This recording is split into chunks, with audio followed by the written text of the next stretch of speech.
Dear viewers, wherever you are, hello and welcome to this new episode of your program Spectra, where we delve and dive into the different spectra that makes the Canadian multiculturalism. Taking the decision to immigrate to a new place, to a new country, is by all means no small feat. It is a very big leap, and sometimes it's a leap in the dark, or sometimes, if you do your due diligence and you check what Canada or the new adoptive country is all about, it might be a calculated risk. But again, I just said a calculated risk. So it's always risky to come to a new place, a new culture, new environment, leave behind everything that you held dear and leave behind all of your professional experience. When immigrants come to Canada, like any other new immigrant country or adoptive country, they will not come alone. Immigrants, many times, or most of the times, they come as a family that consists of an adult mother, an adult father, but also they have younger children. Many of these children are so young so that they will grow up in Canada, they will mature in Canada, and their personality will be formulated in Canada. Many others are born here, so they have no real first-hand connection with their country or their culture of origin. Due to this fact, there's always a gap, there's always a chasm, there's always a discrepancy between first generation, second generation thoughts. To what extent can these thoughts be a jeopardy, be destructive to the family, to the first generation, and more specific, to the second generation? To shed more light on this very important topic, I'm really delighted tonight to be accompanied by Dr. Nader Atalla, who is a specialist in addiction medicine, and he's also a lecturer at the University of Calgary. Dr. Nader, welcome to the program. Thank you, Muhammad, for the invitation. Thank you. It's a real pleasure having you with us tonight. And to start off, are there any specific psychological problems or mental disorders that are typical for second-generation immigrants per se? This is a good question. However, I don't think that there is a specific diagnosis for second generation or third generation, or maybe the first generation, yes, post-traumatic stress disorder, adjustment disorder, but concerning second generation, I don't think there is a specific diagnosis. Even the prevalence, like do they have more psychological problems than the general population? I don't think so. If you look at the studies, you will see some studies showing, second generation has they have more psychological problem, and other studies show that they have less psychological problem. And when we see conflicting result like this, we know that there is no correlation or association. So there is no specific disorder that second generation struggle from, and also the prevalence is the same as general population. So there's nothing specific for second generation immigrants. It's just like first generation or any other people. But let me reformulate the question maybe in a more proper way. What are the things or the catalysts that might trigger psychological problems or mental disorders in second generation immigrants? What might be the sources of these things? What things may provoke second generation immigrants? Yeah, if you look at the contributing factors or the risk factor, yes, there might be, we can't generalize it, but there are some families or some parent can cause psychological conflict among their kids. And it depends mainly on the parenting style that they use. So we know there is cultural difference, and the traditions are different, the customs are different. So the second generation, some of them may suffer from psychological conflict because of the parenting styles. that the first generation are using to communicate with them. If you ask me, what do you mean parenting style? If you look at the study, there are 4 parenting styles. Okay, one of them is healthy, the outcome is very good. 3 of them are unhealthy. And one of the 3 that are unhealthy parenting style, one of them is very common among people who are moving from developing countries like Egypt, Syria, Iraq, or other countries. So yeah, there are contributing factors depend on the parenting style. What are these specific parenting styles? How can we divide them? They are 4. Okay, so the first one is the health. Is I told you that, as I mentioned, one of them are healthy. The outcome is very good, which is authoritative parenting style. Okay, and what authoritative parenting style means, there will be balance between love and affection, at the same time the control and the structure. So these parents are able to give affection, they are able to give love to their kids. At the same time, they set rules. There is a bedtime, there is a homework. These parents are assertive, they are supportive. You will find democracy at home. They always explain why they set certain rules, why they want them to do certain things, why they want them to associate with certain friends. So they set the rule, but at the same time, the background is love and affection and support. The second one is the permissive parent. So the permissive mean they don't set rule. There is high affection and high support and responsiveness, but the children run the show. And the parent play the role of a friend, not of a parent. You know, they never use punishment. They never, they avoid confrontation. There is less control. They are less demanding. They put few demands or few rules. And the outcome, maybe social skills of their kids will be okay, but academic achievement will be very low. And another problem with this kind of parenting style is there is high risk behaviors among the kids. So you will find drugs, alcohol, unprotected sex, gambling. So these are very common. These risky behavior are very common among these kids who grow up with permissive parenting style. You know, actually, what you said is very interesting, because this is contrary to many people maybe misconception that they think if you become a friend of your child, this is the best way to deal with them. So they will confide in you and they will start telling you everything, and this would be the best way for you to deal with your child if he listens to you and you listen to him as a friend. And he or she are not afraid of you, you know, like talking to, you know, they talk to you with a lot of comfort, and they are not afraid of telling you anything. So many people think that this is the best way of parenting, and there's even a common saying that says, like, you know, you should, like the moment your child hits the age of 7, you know, you should start teaching them, and then once they hit the age of 14, you should befriend them.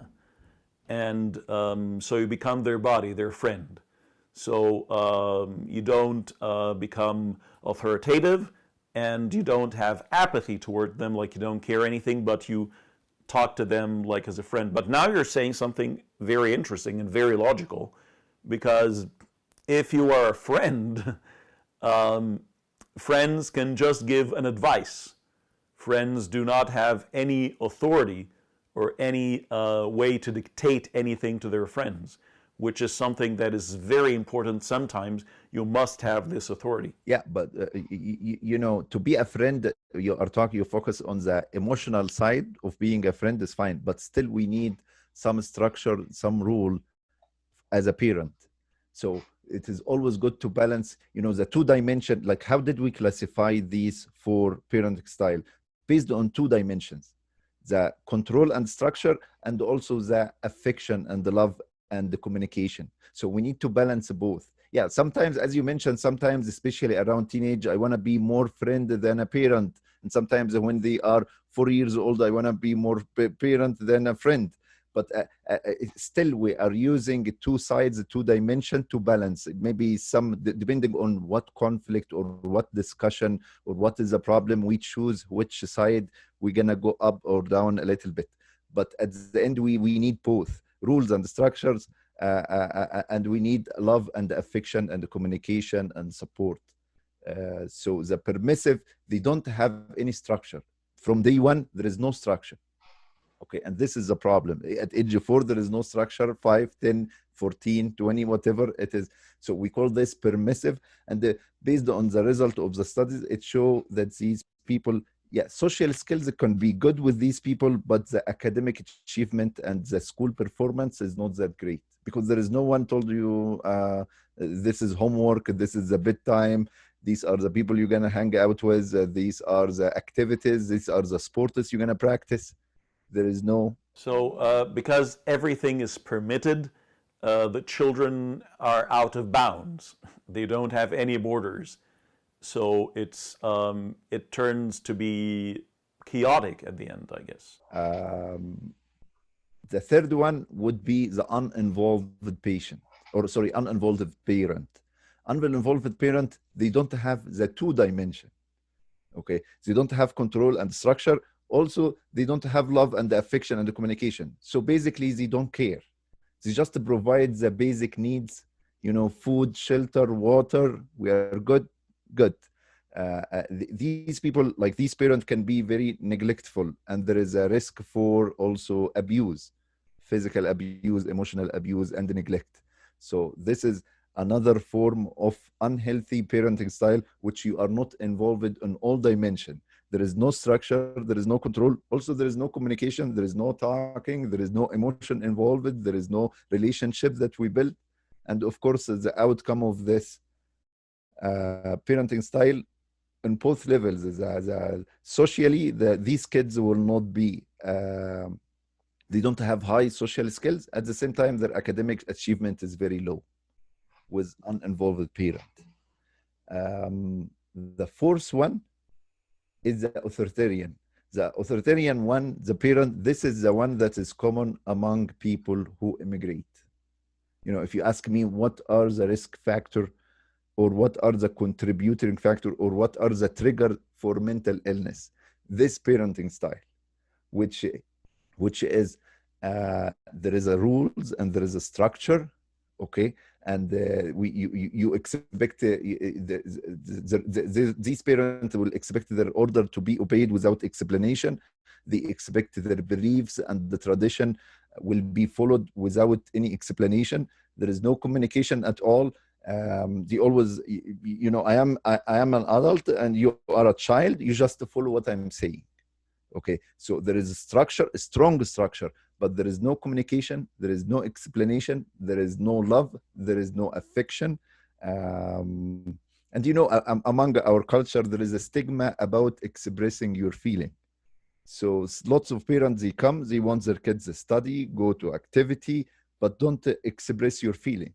It is a sign of weakness, it is a sign of stupidity or something like that. So they try to avoid communication on emotional level, and they just focus on rules and structure. And then you're gonna ask me, okay, what is the outcome? You told me the outcome. The outcome, you will find these kids, the academic achievement is very high, but psychological balance and psychological stability and social skills are very low. Those kids will struggle with 4 negative feeling: guilt, fear, resentment, anger. Those are the 4 common negative feelings that can cause psychological illness. Okay, one parent who's listening to us right now will say, come on, let's be realistic here. Come on, put yourself in my shoes. I'm a new immigrant here. I've just landed. I need to put, bread on the table. How do you expect me to put bread on the table if I don't work 24/7, really? I'm a new immigrant here. I need to look for jobs, day jobs, night jobs to provide for my family. And after I come from work, I'm completely worn out. I need to sleep. I really need to sleep. to be able to perform again the next day. So do you want me to just leave all the work behind and make my family starve? How can I provide for my family if I don't work that hard? And if you even tell me it's the other spouse will take care of them, well, guess what? She needs to work too. We all need to work 24/7. We need to work, and sometimes we need to work and study at the same time. So where will I get the time to sit with my child and discuss things with my child? Isn't this like, too much to ask? Is this really a realistic demand from a new immigrant family? So this is a very good question. So you're asking me, okay, I don't have time. I just want to work to provide for my family, to be able to bring food, to provide for their activities and stuff like that. But we need to know that the needs here are different from the needs in our countries. So there is something, I don't know if you know about it, there is something called a hierarchy of needs. There is a psychologist, his name is Abraham Maslow. He came up with a pyramid of needs or hierarchy of needs. He said that the first need is the need for physiological needs, the need for food, the need for water, the need for rest. Then after you fulfill these needs or satisfy their needs, there is a need for safety. You need security and safety. You need a police system, you need a government. Okay, those are the main needs that we are engaged in or trying to fulfill in our countries. But people here, they go up higher in this pyramid. So the higher needs are needs for self-esteem, the needs for self-actualization. Okay, so the kids here will learn how to achieve their full potential and how to feel, to get a feeling of prestige or feeling of accomplishment or higher self-esteem.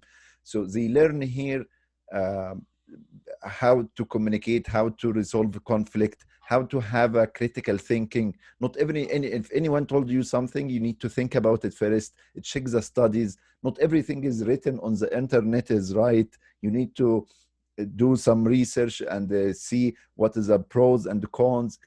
So and also one major thing that they learn here, how to express their feeling. First, how to feel your feeling. Like you need to learn how to feel your feeling. Even the schools, they teach them how to feel your feeling. What are the feelings, the common feeling like joy, happiness, sadness, depression, and anxiety, and then how to express them and how to respond to people who have feeling.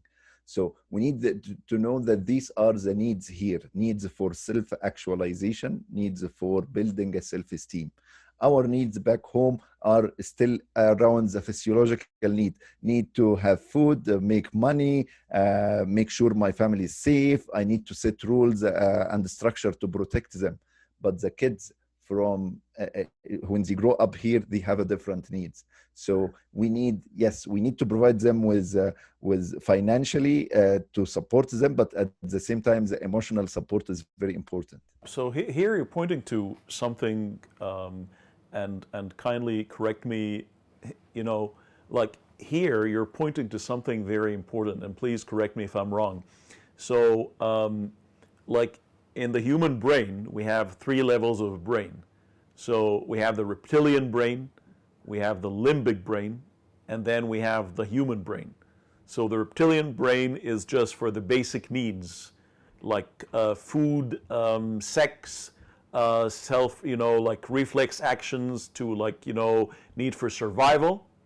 And then we have the limbic, brain. So things like mammals. So, you have a family, you care for maybe children and so on, but there's the human brain for creativity.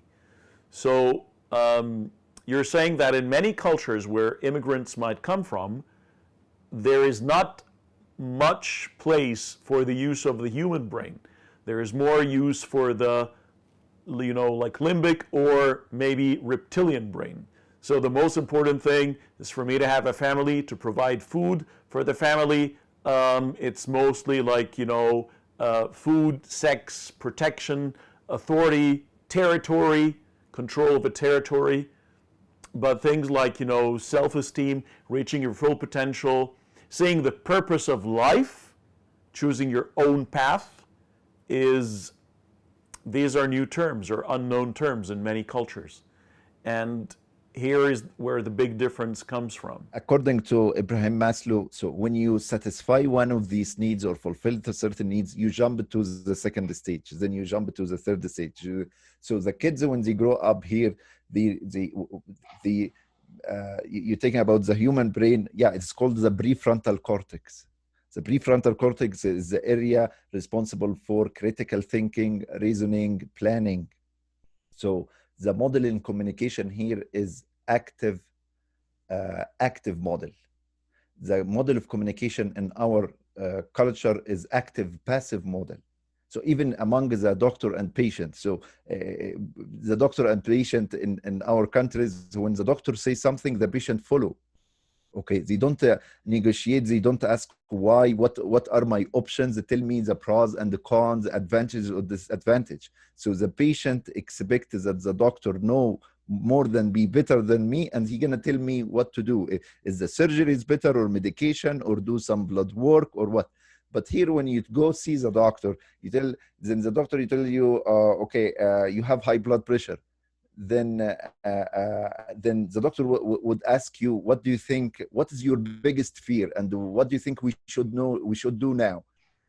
So the doctor is asking the patient, what should we do now, and how do you feel about this, and how do you feel about this diagnosis?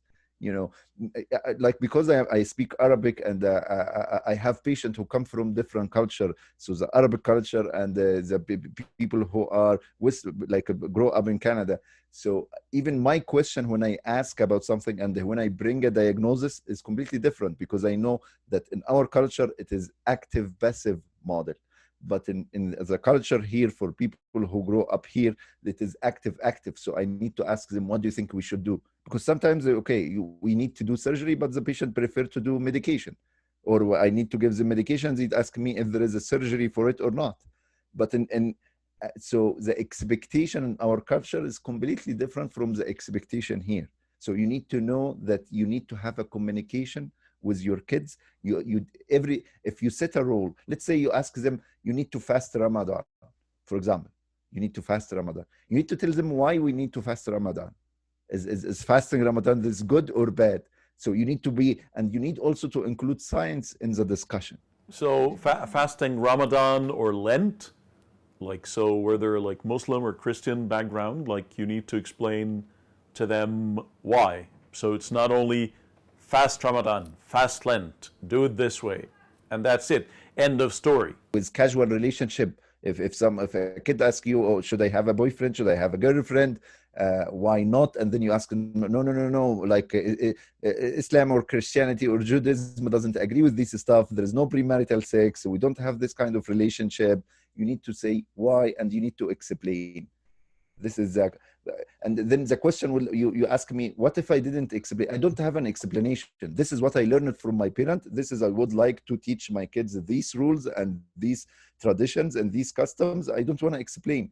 The problem, if you don't explain, okay, this is going to create a internal psychological conflict, which this conflict will bring anger, will bring resentment, will bring guilt and fear.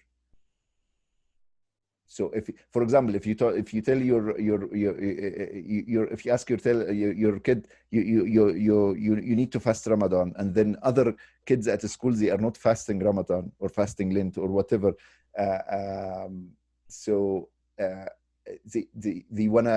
they don't wanna fast, because now you're putting a structure, you're putting rules without explanation.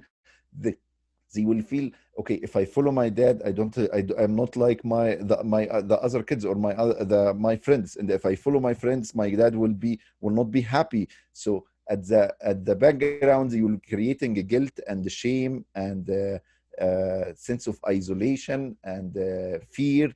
And we know if someone feel guilty for doing something, like if a parent set a rule or put a structure and you don't follow it, what you're gonna feel? You're gonna feel guilty. And if you feel guilty means I deserve a punishment.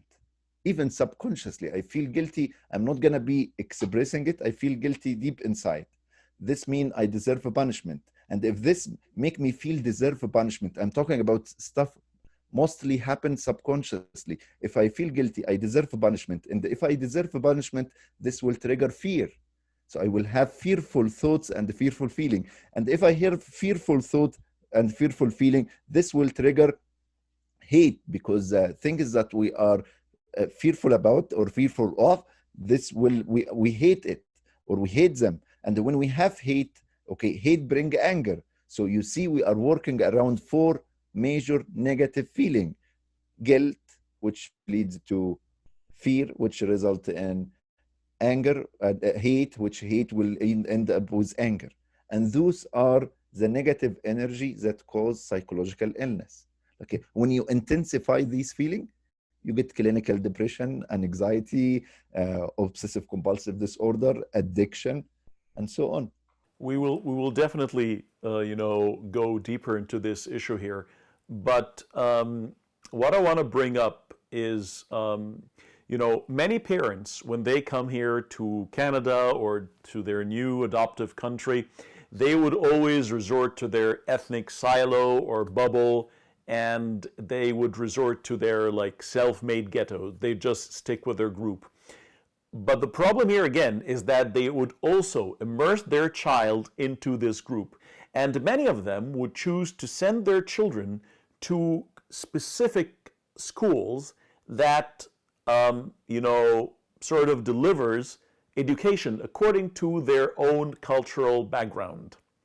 So their life is basically going to this school from their own cultural background. After the school, they take them to a place of worship belonging to their religion and culture simultaneously. So it's not only the religion and culture combined are found in this place of worship. And even they might do most of their activities in this place of worship or in this very, very, like ethnic school. Is this a good behavior for parents to do? When they do this, they think they're protecting their child from the evil surroundings or the wrong surroundings. How do you assess this choice or this way of thinking for parents? You're asking me if it is protective or harmful to do that. Put them in Exactly. Western culture, then bring them to church or bring them to a mosque or bring them to a temple or, I would suggest it is a protective factor to do both. So studies have shown that conservative culture is more protective than liberal culture. Okay, but the problem also, there is a downside of it, is that they create conflict. Which one? I am at school something and then I go to church, it's a different thing. This is where we need communication and explanation. But maybe here I'm also saying that they would not only take them to the place of worship daily, but also even the schools they send them to, they refuse to send them to public schools. They put them in private schools that would deliver education and cultural teachings according to their own, culture of origin too.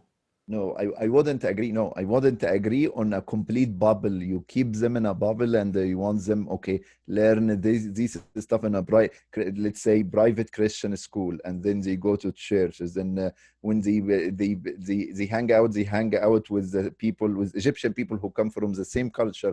I don't know. You need to be exposed to everything, because at certain stage you'll be working among these people in a Western culture. At certain stage you will be, maybe you'll get married to these to people from different culture. So you need to be exposed to everything. But while you are exposed to everything, like maybe you go to public school, but after school on Sunday you're gonna go to church, or on Friday you're gonna go to mosque, or what. So I'm talking about different point, which is what gonna create conflict. So I go to a public school, for example, then on Sunday I go to Egyptian church. Okay, and then they have different traditions, they have different beliefs. This what can create conflict. But you're telling me, no, I keep them in a bubble. I don't think there is now a bubble, because there is YouTube, social media. Like kids, they can now see the whole world even from their own room. So I'm saying that this is the idea in the parents' minds. So some parents think that they are doing for the best interest of their children, that by taking them to like an ethnic, cultural, private school, and taking them on daily basis to this place of worship that combines culture and religion together. So you're saying that actually, on the contrary, they're not helping their children at all. They're hurting them. Yeah, you need to balance both, to expose to both. Okay, because we live in Canada. We need to learn about the Canadian culture, the Western culture, and the kids is the same thing. I don't want them to put them in a bubble, and the school and the friends, and they need to be exposed to different backgrounds. But the problem that might happen, they're gonna ask a question when you put, because it is easy if you're gonna put them in a private school that belong to your traditions, and you're gonna send them to activities that belong to that they have the same, the teacher and the families come from the same background. Okay, this will, kids at this kids will not ask so many questions because they don't see controversy, like everything is the same. But this is unhealthy. I want them to be exposed to everything, because at no matter what, at certain stage and at certain age, they're gonna be exposed. When they go to college, when they get married, when they start working, when they have a business, they're gonna get exposed anyway. But when you do the exposure, there will be questions. For example, you at a church, you tell them there is a God and we worship God. They go to school, they tell them, no, there is no God, there is evolution. The most accepted theory for this universe is the Big Bang. Then there was the first organism, and then evolution, and then there is a cognitive revolution, and then the human brain, and so on. So you need to be able to answer these questions. And I'm sure in every culture and every background, there are people, intellectuals, who can balance between the conservative and the liberal views about everything in life. So here comes a very important question that a parent might ask. You say, so hey, are you just telling me that now that in order for my child to be like balanced and not have this paradox or dilemma or conflict in their head, so I should just send them to public school and not take them to this place of worship where they might find also people from the same culture? And so, for example, according to religion A or B, we believe that creation came from Adam and Eve. They were cast out of, heaven, and they came here to earth, and so on. And this is how life evolved. But you're telling me I should put this all aside and just resort to the Big Bang, Big Crunch theory, and again resort to the theory of evolution. And so are you just asking us now to just desert completely our cultures and our beliefs and leave our children just to immerse in the public culture, or the pop culture, if you like, just to make them satisfied? So to make my children stable, I should completely lose them? Is this what you're saying? No, I want a balance between both. I don't want, the pendulum, or I don't want the extreme. I don't want the black and white. Life is always gray. Okay, so I want them to see both sides and be able to have answers and the explanation. What creation mean? What evolution mean? Why we are fasting? Like, for example, I'll give you an easy example. Like if someone asks you why Christian, for example, Christian, they do vegetarian fasting, for example. And then if someone grew up in this culture, the answer will tell them, that lots of studies have proven that vegetarian diet is very important to detoxify the body. So it is good to do it twice a year for 2-3 weeks. This is good for you. Another example, if you ask me why we fast Ramadan, the answer could be, if you include science, because we all need to see that these people, we need to see that science and the religion agree. They are one. Like me personally, I see scientists as a spiritual teacher. For example, we fast Ramadan. You can tell them, if you're gonna explain fasting Ramadan in a scientific way, you tell them this is called intermittent fasting. Do you know that intermittent fasting have psychological value and have a physical value in it? Because intermittent fasting will help the body and it lower your blood pressure, it lower the blood sugar, it improve immunity, and all studies have proven this. So this is an example. Another thing, like when you overindulge in anything can lead to addiction. For example, if you overindulge in making money, you will get addicted to money. If you overindulge in having sex, you will get addicted to sex. If you overindulge in eating, you will have obesity, and obesity is a risk factor for all disease. So you see, I'm giving a scientific background to things that are healthy. No, nobody would say that fasting is bad, but these kids need science along with traditions. This is what I just want to add. I didn't say, no, don't fast, don't follow these traditions, these customs, or these religious views, just follow this way. No, I don't want to. You keep both, but we need to use the prefrontal cortex to know what are the pros and the cons. I know you might ask me, but there are some stuff that are controversial, and some stuff we wouldn't agree, and this create more conflict. No, if you look at the essence of our traditions and our religions, it is all about love.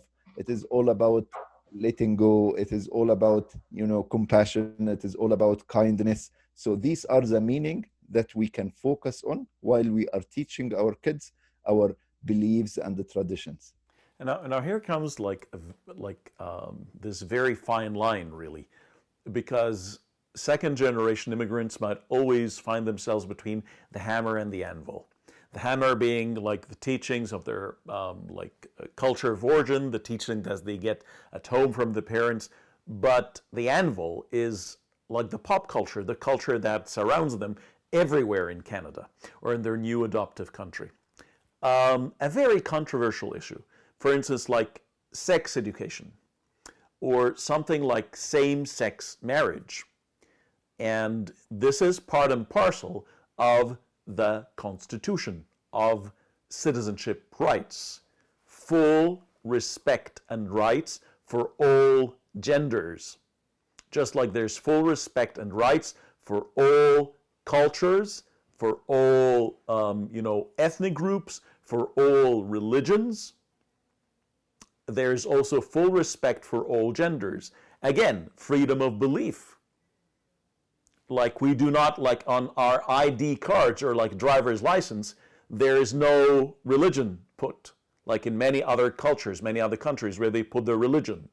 So I'm free to choose whatever religion I might have, or maybe choose not to be religious, just to be spiritual, or just leave it altogether behind and become an atheist. So how can I discuss such very controversial and touchy matters with my child without them seeing me as backward or racist? Because a very common word that children who grow up here might tell their parents when they are discussing such issues like this with them, they tell them, Mom, Dad, I'm sorry, but you're racist. That's why I'm going to mention it again. We want to focus, when we teach our traditions and the religious view, we want to be open-minded, and we want to focus on the essence of the religion and the essence of the traditions, not the external behavioral, action that we want our kids to do. So tell me more, what do you mean by essence? Like what do you mean? No, we have tradition, we have certain things to do. Like again, what I want us or teach our kids is the language of love, the acceptance, the detachment, the gratitude, the kindness, the compassion. These are the essence. This is the core. This is the main thing that we want to take it from one generation to another. But maybe there will be differences in the external or behavioral things from outside, but you'll find the essence is the same. And this is the truth. Like if someone asks you, okay, I want to teach you, for example, fasting, okay, because you're going to learn from fasting that you don't overindulge in eating, for example. Anyone would agree on this, the way I explain fasting? Anyone would agree. If I tell you, oh, we want to accept the other, like for example, you mentioned gay marriage, okay? or gay people, and okay, we want to teach more about acceptance. You're telling me, but there is so huge differences, and okay, we don't want to focus on the okay, it is not the extreme. I don't want to go in the extreme. We want to see a balanced way of living this life, and within this balance, you know, people at the center always float. Okay, on the extreme will drown. So, like, you're basically saying there's a huge difference between me believing in something and me respecting something.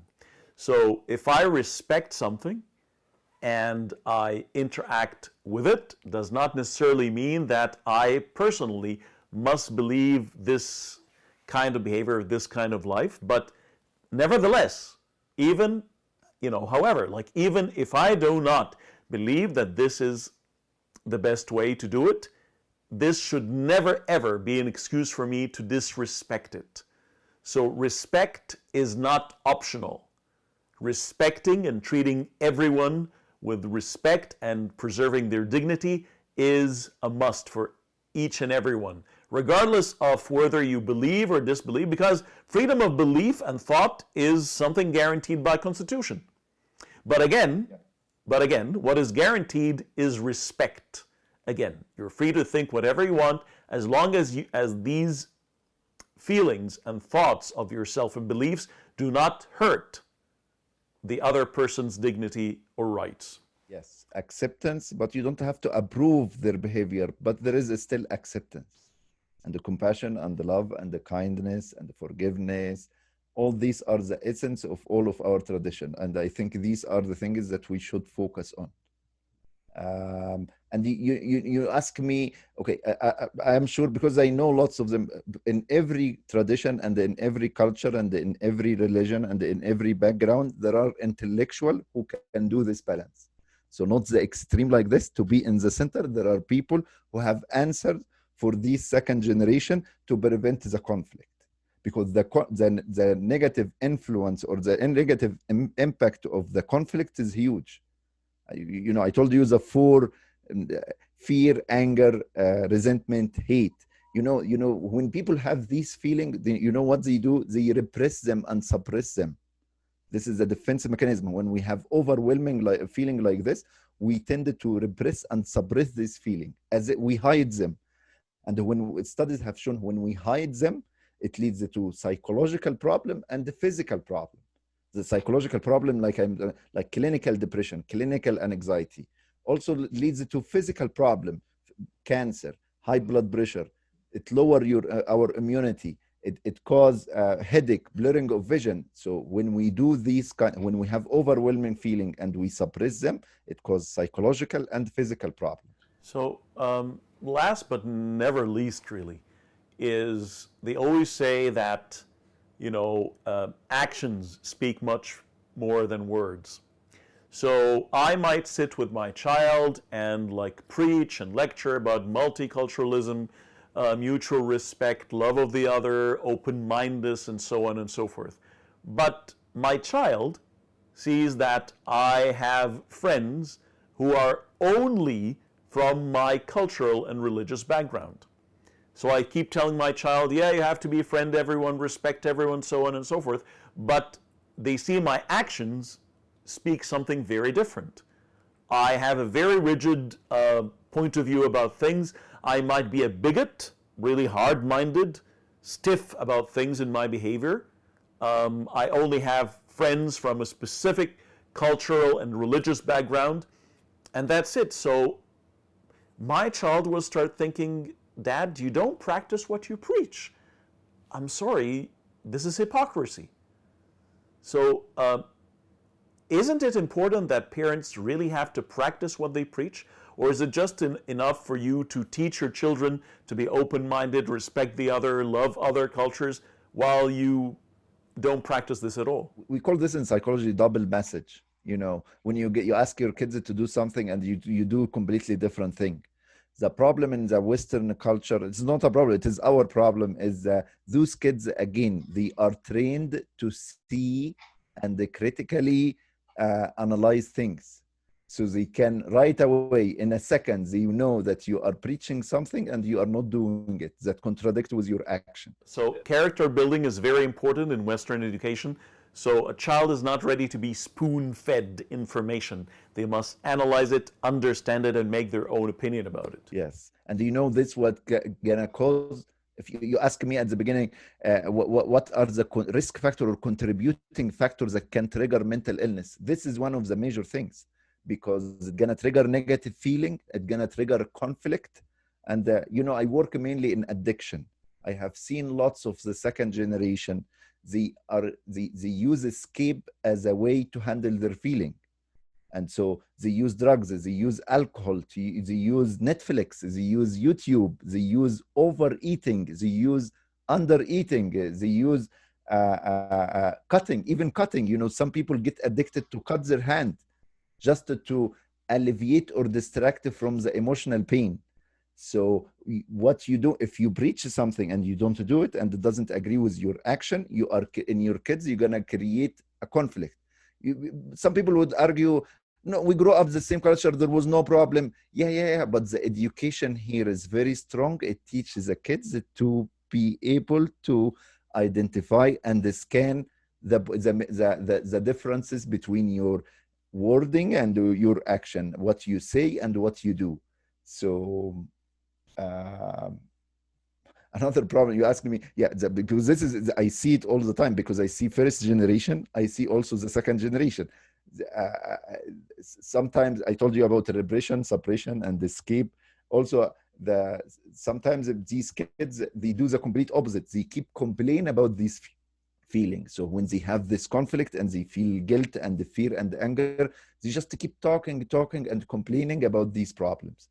And sometimes the feeling of guilt and anger, they are angry at their dads and they are angry at the society because they don't know where they fit. Am I Egyptian, or I'm Canadian, or I'm American? What am I?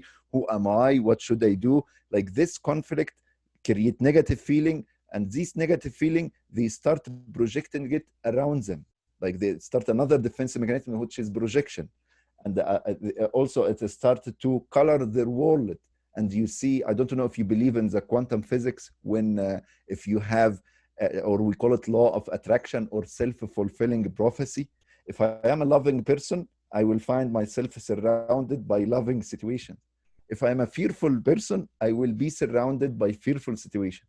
And if I'm an angry person, I will be surrounded by anger-provoking situation. You're simply saying that according to the theory, instead of we say like you reap what you sow, but now you reap what you feel.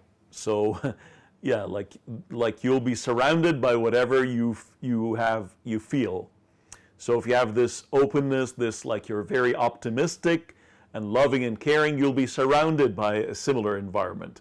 But if you're so pessimistic, you're always look at the empty half of the glass, you'll always be surrounded by a very negative environment. So you see, we started our session with asking me what, if there is any contributing factor or is there any trigger for psychological. It is not just a psychological problem, it is also physical problem. And it is not just a physical and psychological problem, it is environmental problem. You're gonna change the environment around you because you have these conflicts. At the end of this interview, is there a prescription, or like, if you want to put it in a nutshell, just give them a capsule for parents dealing with second generation? What are, like, specific steps, do's and don'ts, very briefly and very quickly? I would say always balance. You know, when I mention, I don't want black and white. I don't want someone to eat like an animal or starve to death. I want a balance. I don't want someone to work all the time or rest all the time. I want a balance. I don't want someone to stay in 100 Fahrenheit or minus 50 degree. No, I want a balance. So always look for the balance. The middle way is the best way to teach your kids and to live life, especially in Canada and US. Okay. And again, if you don't have, some people will ask me, I don't have the enough education like them. I don't have the enough background. I don't have even the critical mind like them. you know, in every culture and in every place and in every group of people, you will find someone who is able to create this balance and answer all kids' questions. Thank you very much, Dr. Nader Tallah, for being with us tonight. Thank you for all the great information you provided us with. I think it was very beneficial for myself and definitely, I think, for my dear viewers. And like an end note here, dear viewers, it's like the middle ground is always the best way. So not too little, not too much. You know, you need to have a balance. And, you know, your child is not a thing. He is or she is a human being with a soul, with a mind, with a will. They should live their life. You should not live their life for them. So you should not tell my child, oh, like, I want you to become like a lawyer. And if they don't become a lawyer, then you disappointed me. I'm like, you're not what I want. This is not the right way to go. No. You should help your child to live the best possible life. You know, their own life, the way they want it. You should be, you know, a helping hand. You shouldn't be like punishing them, or they shouldn't be afraid of you. No, they should resort to you whenever they need consultation, advice. Be with them, advise them. Be assertive at sometimes. Sometimes you need to stress on things, especially at very young ages, because they don't know what's best for them. But as they grow older, try to keep a balance. Try to befriend them and try to use reason with them. And most probably, anything that is wrong for a reason. There isn't anything that's wrong or like, you know, prohibited just because. This doesn't exist. There should be a reason. But unfortunately, sometimes we might be a little bit lazy to find that out, but not here. We really need to use our logic, our common sense with our children, and do not treat your child as a possession. They're not your cell phone. They are free humans. They have a desire. They have a will. They must be fully respected. Dear viewers, thank you very much for joining us tonight. Until we meet again, have a great night. Thank you very much.